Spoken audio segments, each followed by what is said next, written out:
sesuai agama dan kepercayaan masing-masing. Berdoa mulai.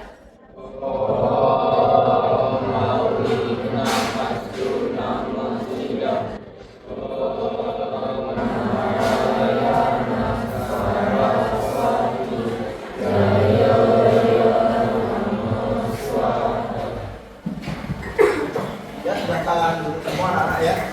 Selamat pagi. Ada yang nggak masuk hari ini? Apa? Edi ya. Bang Edi nggak masuk, mudah-mudahan.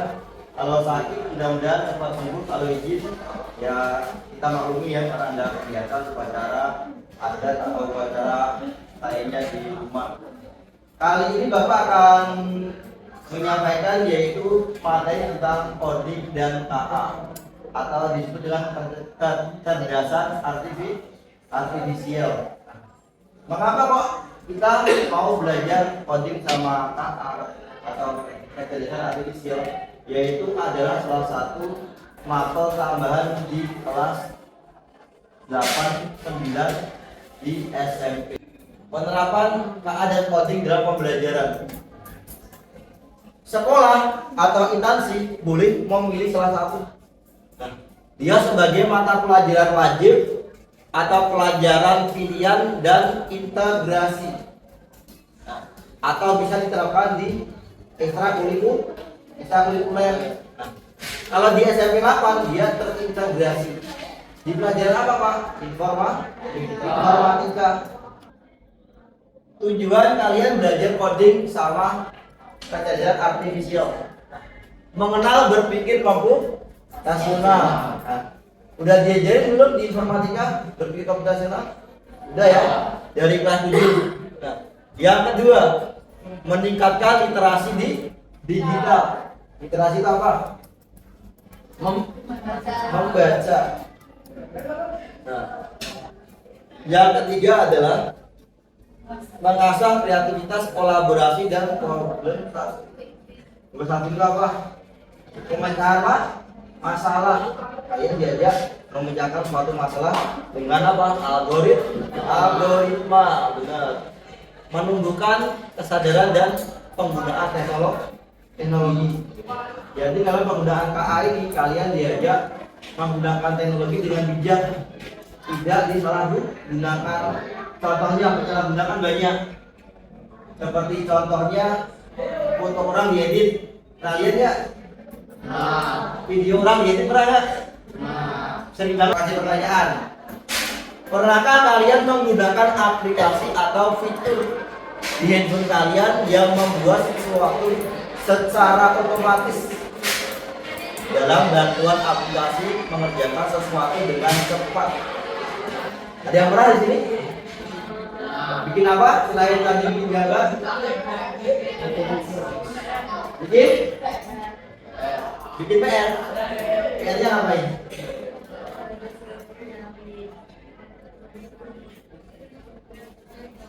Ya, nyari jawaban di AI. Siapa yang pernah katakan? Nyari jawaban di AI? Hampir semua ya. Semua sekarang nyari jawaban nggak di Google. Tapi gimana? Jadi iya kan nggak? Nah, kalian sering banget nyari jawaban di ChatGPT. Saya mencari jawaban. Apalagi? Saya edit gambar. Bisa nggak kalian membuat desain langsung dari AI? Bisa. Ada yang pernah menggunakan Canva AI? Tak pernah. Magic Studio, nah benar. Pakai Magic Studio itu bisa juga. Kalian ketikkan formnya aja, buatkan saya ini. Semakin rinci kalian membuatkan, semakin detail juga hasilnya. Kalau simple, ya nanti hasilnya simple juga. Kalau rinci, misalkan ada orang tua usianya segini, orangnya pegang gelas, otomatis nanti ada orangnya pegang gelas. 50 AI mengambil alih dunia. Robot-robot melawan dan menguasai jalanan. Manusia yang selamat berburu habis-habisan. Akankah kita bisa bertahan? Kira-kira apa? Oke. Jangan takut dulu. ini cuma AI yang ada di film-film. Nyatanya mereka nggak senyambing itu. Tapi apa iya? Apakah ada ancaman tersembunyi dari AI?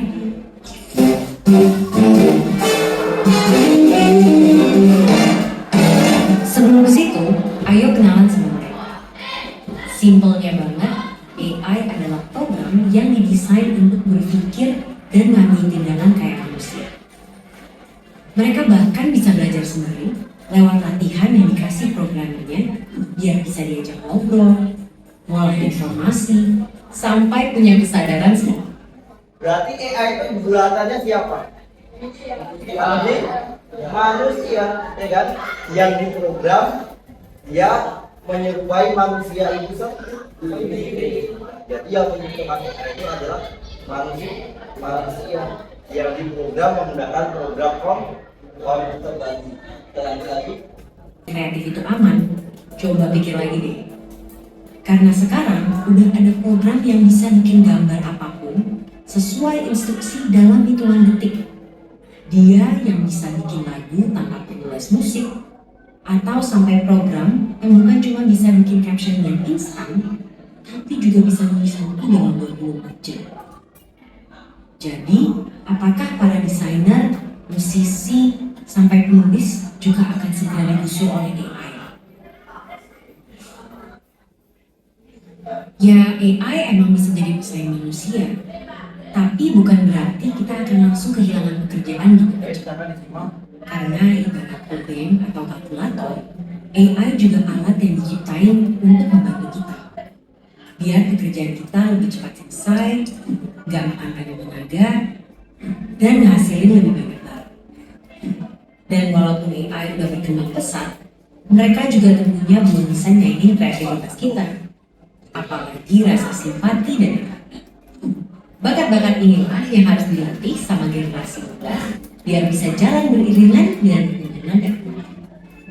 Dan topik ini juga lah yang jadi satu bahasan penting yang didiskusiin sama para pemimpin dunia di G20 tahun ini. Salah satunya lewat diskusi pemuda negara-negara G20, yaitu Y20, yang fokus ningkatin skill dan literasi pekerja di bidang digital sampai peluangnya. Selain kita perlu melajari dan nyikapin AI dari dua sisi, kita juga harus punya sifat satu ini, curiosity. Sebagai generasi muda, harus terus penasaran sama perkembangan teknologi, biar bisa beradaptasi dan ikut ambil bagian. Karena kalau kita cuek dan terlalu terlena sama kecanggihannya, bukannya nggak mungkin di masa depan nanti kita semua bakal jadi pengangguran. Dan seperti biasa, terima kasih. Apa yang bisa kalian ambil?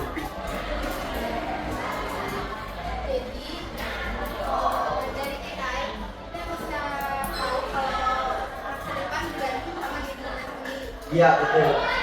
Kalau kita mau menjadi pengangguran, ya kita harus mengasah diri, punya curiosity yang tinggi tentang teknologi biar kita bisa berjalan beriringan dengan teknologi. Kita harus berjalan beriringan dengan teknologi. Bahkan anak kecil sudah bisa belajar teknologi sejak dini. Jangan sampai sekarang kita masuk ke materi inti, yaitu adalah pemanfaatan artificial intelligence atau AI. Kalau di bahasa Indonesia kan dengan kecerdasan artifisial dalam kehidupan sehari-hari. Kira-kira dalam kehidupan sehari kalian pernah nggak menggunakan AI? Nah, dengan apa aja? Contohnya ChatGPT, apa lagi? Gemini, apa? Copilot. Nah, Copilot miliknya siapa? Ayo, ada yang tahu nggak Copilot itu miliknya siapa? Miliknya Microsoft. Nah, kalau Gemini miliknya siapa? Google, bener. Kalau ChatGPT Google-nya siapa? OpenAI, benar. Nah, kalau Gemini dia adalah miliknya Google. Kalau Kita lanjut. Tujuan kalian misalkan di rumah, ya kan? Ada yang belum orang tua kalian rusak atau hilang ininya. Oh, binanya udah bisa dibuka gimana ya? Kalian dari bisa ngecek, ya kan? Kalian dari mulai teknologi. Tadi dijelasin kan? AI itu bisa membantu pekerjaan kita. Contohnya apa? Membuat musik secara otomatis. Ada yang tahu kan? Aplikasi apa? Yang bisa membuat lagu. Kalian buka ya, Suno AI. Buka aja di sini. Suno AI. Karena ini di situ kalian generate, otomatis kalian mau membuat lagu apa? Misalkan lagu generate yang pop bisa. Tapi dia tidak bisa di-upload di YouTube atau dipakai. Kenapa? Dia mempunyai hak cipta. Contoh lagi kerjaan apa? Teller bang. Orang sekarang udah jarang ke teller untuk ambil uang dan tarik uang. Kenapa? Udah ada mesin ATM bener. Udah ada yang namanya mesin ATM, bahkan kalian bisa transfer kemana saja kan? Udah ada MBing.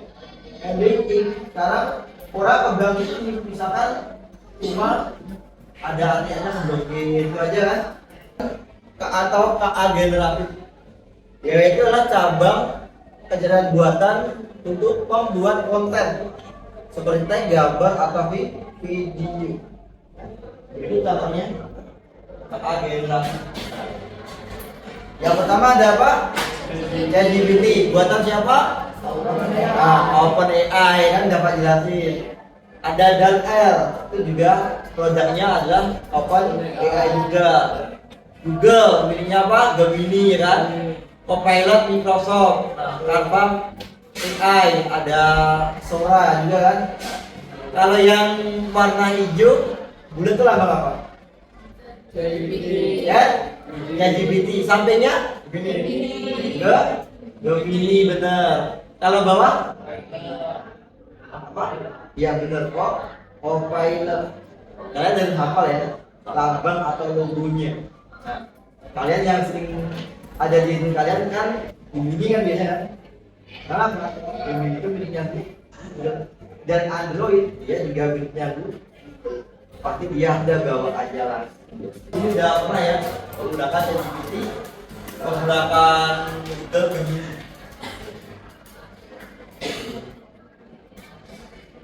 Sekarang kita manfaat atau mengapa kita belajar AI? Membantu menyelesaikan tugas dengan cepat. Kira-kira bantuan Gemini kalian mengerjakan tugas cepat nggak? Ini kan? Nah, menghemat waktu nggak kira-kira? Waktu kan? Daripada kalian nanti jangan kerjakan nyari di Google manual, ya kan?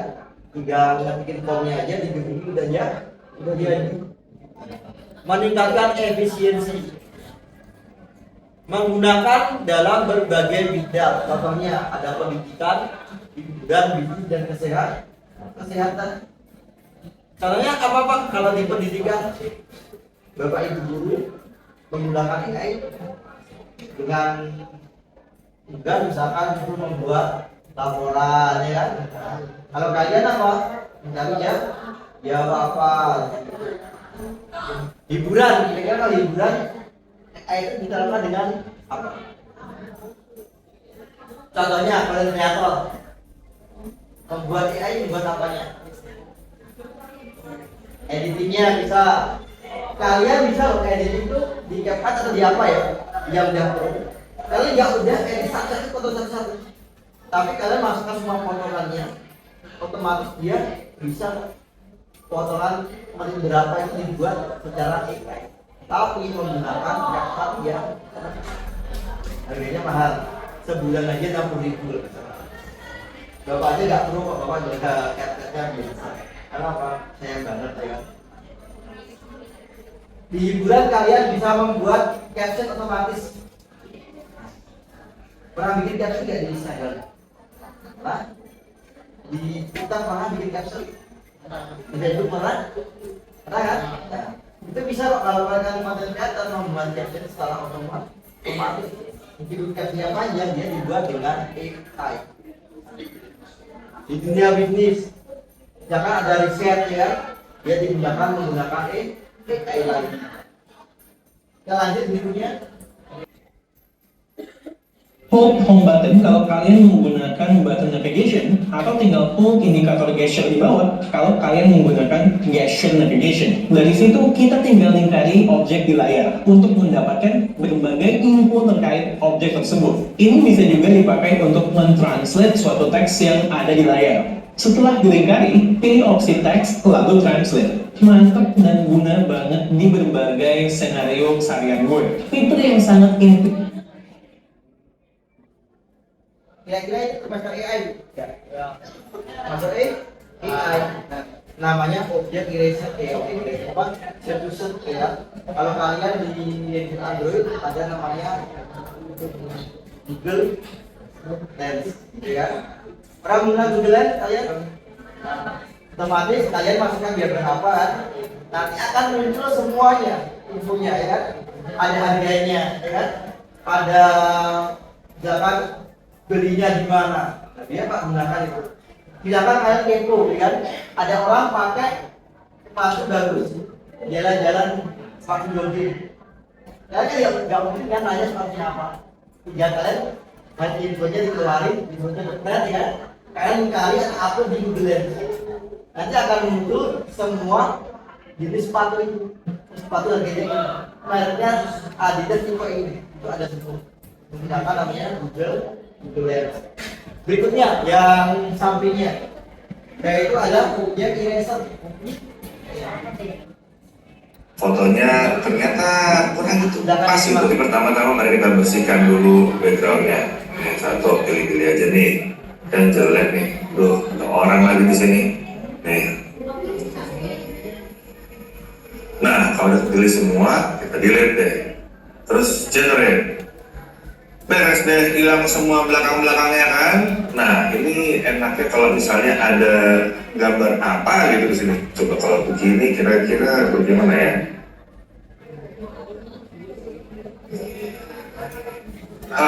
Ada kuda di sini. Yang mana ya? Yang ini kali ya? Kayaknya yang paling natural yang ini nih. Ya udah, save. Ada yang pernah kalian membuat atau menghapus gambar objek kayak gitu? Kalau biar lebih bagus, kalian bisa menggunakan aplikasi Photoshop. Ya kan? Jadi Pak Photoshop, habis background bisa. Sekarang, kalian jaga itu tuh pakai Photoshop, pakai AI aja. Bisa kok pakai AI, kalian dengan gampang kalian mencari aja yang mau dihapus. Nanti kita eraser ya, udah habis. Otomatis sih bisa. Pak, bisa nggak tambahkan eraser ini? Jika kalian gambar objeknya gambar apa, otomatis dia AI yang akan tahu. Oh ini gambar ini, kayak gambar pohon. Dulu lah gini aja. Bilang otomatis dia akan tambah gambar ini. Dia itu ambil. Tapi belum banyak yang ada. Kalian tak kasih tugas kelompok 2 orang sebangku kalian. Ada berapa soal? 4 ya. Nah, sebutkan minimal 3 contoh aplikasi KA generatif atau AI. Nah, mengapa KA generatif itu penting? Silahkan kalian kerjakan di buku lampiran ya. Kelompoknya cuma 1 bangkunya saja. Boleh gabung punya ini, ya enggak? Boleh gabung punya ini.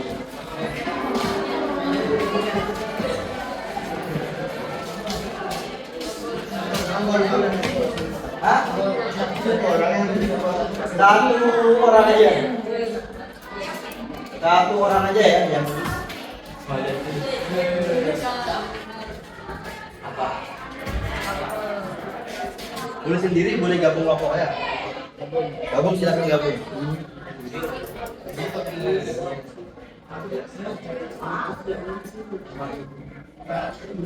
Bang ini nggak usah di.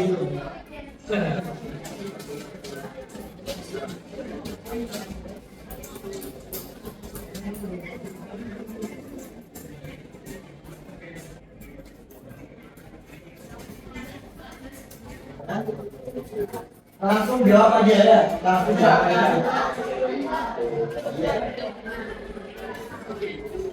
Oh gitu sama HP-nya.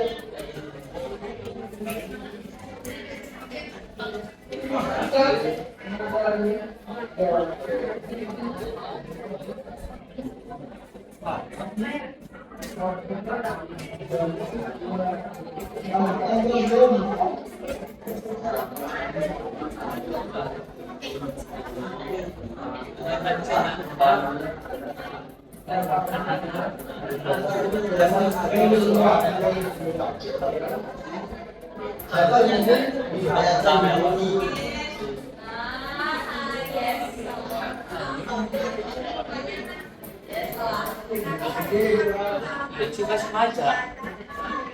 Kan jangan sengaja.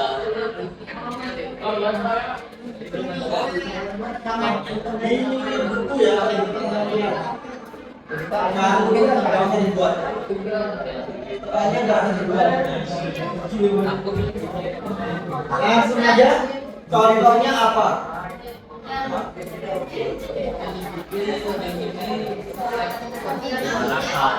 Minimal ada 3.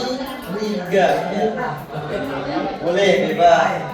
Yang kedua itu kalian menjelaskan mengapa AI atau generatif itu penting. Ya. Dipelajari. Ada yang belakang jangan di belakang.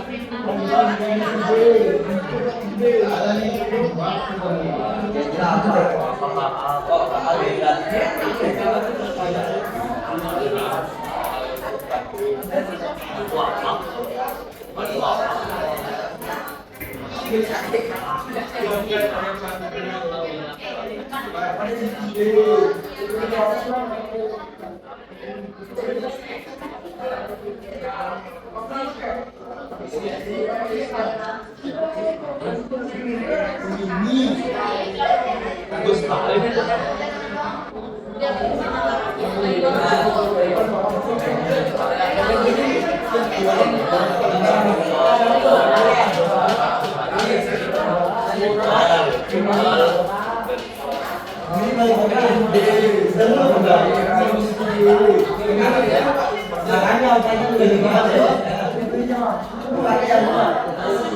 Menghemat waktu dan tenaga.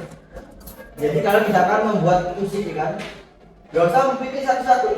Tinggal kalian generate aja pakai AI. Yang kedua, mendukung kreativitas. Contohnya kalian mengerjakan tugas tadi, gak usah lama-lama tinggal pakai AI udah jadi. Membantu belajar lebih cepat dalam kalian ada AI. Dia lebih cepat dalam penerapannya. Kira-kira ada nggak dampak negatifnya? Ya? Apa aja kira-kira? Bisa menimbulkan plagiat. Plagiat itu apa? Ya benar Wadana. Meniru. Banyak foto atau video tiruan dari hasil AI. Bahkan video kita atau foto kita juga bisa dan diupload diedit lagi dengan AI. Contohnya kemarin untuk anggota DPR ya kan, dia diedit sedemikian rupa ya. Jadi apa Pak? Dari AI. Dan diupload lagi di media sosial lainnya. Ketergantungan pada teknologi. Iya nggak kira-kira? Apa negatifnya? Siapa di sini yang nggak bisa lepas dari handphone? Angkat tangan. Yang tidak bisa terlepas dari handphone. Wadana. Kira-kira kalian menggunakan handphone sehari berapa jam? Pulang sekolah. Berapa jam kira-kira? Simpulan. Generatif membawa banyak manfaat yang digunakan dengan bijak. Mari kita manfaatkan teknologi hal yang positif dan produktif. Jadi gunakan AI itu dengan bijak. Jangan sampai disalahgunakan ke teman-temannya. Misalkan buat ini pokoknya. Ada nggak di sini? Ada nggak? Jujur, ada kan? Pasti ada kok di sini. Bukan di kalian aja. Di grupnya bapak-bapak juga ada loh. Contoh-contohnya dibuat candaan atau dibuat dengan ITS. Biasanya buat tulisan aja kan? Jangan sampai dibuat yang serius. Jadi kalian menggunakan itu dengan bijak dengan kalian ada undang-undang dengan kalian gunakan. Kalau dilakukan kalian bisa menang undang-undang UTI, ya, undang-undang elektron, dari apa? Itu kalian candaannya di media sosial. Kayak kalian komen yang nggak pantas itu aja bisa, jangan pernah. Kalian bikin postingan yang sudah asli menjelekan orang lain, itu kalian juga pernah pasal. Banyak yang orang di penjara gara-gara media sosial. Jadi kalau kalian di media sosial, Instagram, Twitter, Facebook, kalian yang di Bapak aja takut kok mau ngetikkan komentar ini, mau ngetikkan komentar ini nggak berani. Bapak kadang bikin story aja nggak berani. Karena apa? Bapak sekarang dulu, ya kan? Dilihat orang tua murid, dilihat murid, dilihat teman-teman, ya, nggak berani membuat story yang mengkritik pemerintah, mengkritik apa kan? Membuat yang aneh-aneh. Ya, kalian tidak bermedia sosial. Pada sana